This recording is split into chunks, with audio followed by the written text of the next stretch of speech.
Hey there, welcome to No Recipe Required. I'm Dave, hope you're doing well, and welcome to the new No Recipe Required kitchen.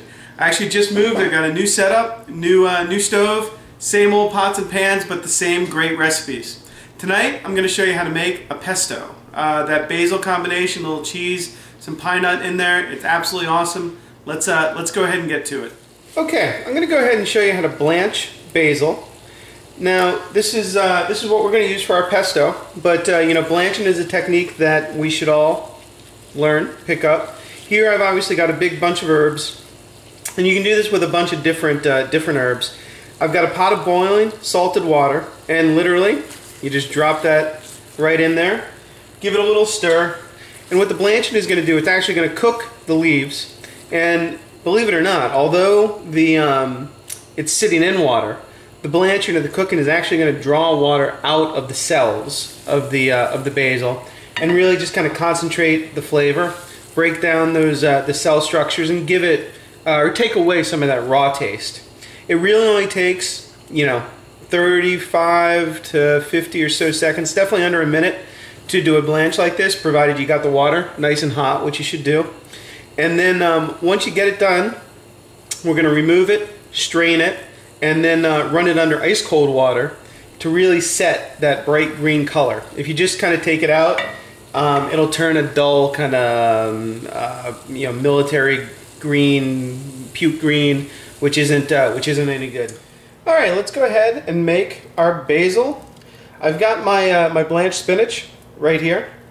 I'm just going to you know, actually, I don't even need to drop it up or chop it up. You can kind of tear it up a little bit. If you got some of the thicker stems, you know, beating those up a little might help a little bit, but you don't need to do a whole lot to it. I've also got my my toasted pine nuts. I'm going to use, what is that, half a handful, probably a tablespoon and a half, at least to start with. I've got a few in reserve. I'm also going to add some Parmesan cheese. This is, again, probably 2 good tablespoons there.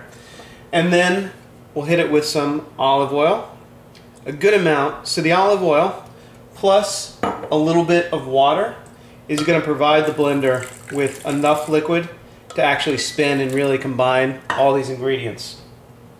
We also want to season a little bit with salt and with pepper.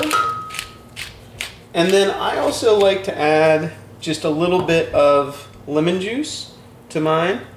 You know, really half a teaspoon or so. Certainly to start with. You're not looking for obviously a lemon tasting sauce, but I find the acid from the lemon helps keep everything a little bit greener, and I also like the brightness that the acidity gives the pesto.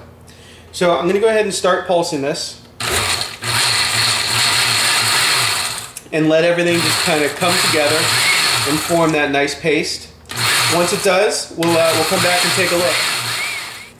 Okay, so we've gotten a nice little grate down. Now, first thing you want to do, you may have to scrape down the sides if you find it sticking around, but you want to give it a little taste. See if it needs anything. This actually, it tastes pretty good as it is.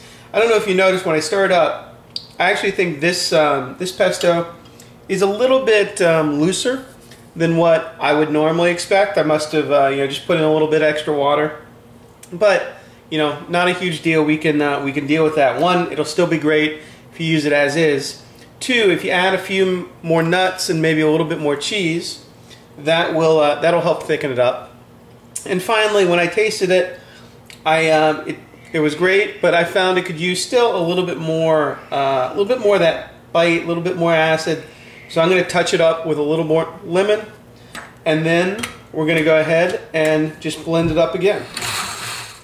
Okay, pesto is done. You want to, of course, give it another taste. Make sure it meets your approval. This one does. So, as I said in the beginning, I messed up on my basil.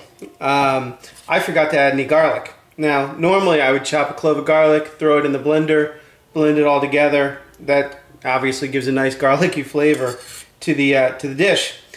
But since I forgot it, what are you going to do? You can do a couple things. One, forget it. Just go ahead and serve it as is. It'll still be delicious. Option 2, we know how to mince garlic. That's on the site as well.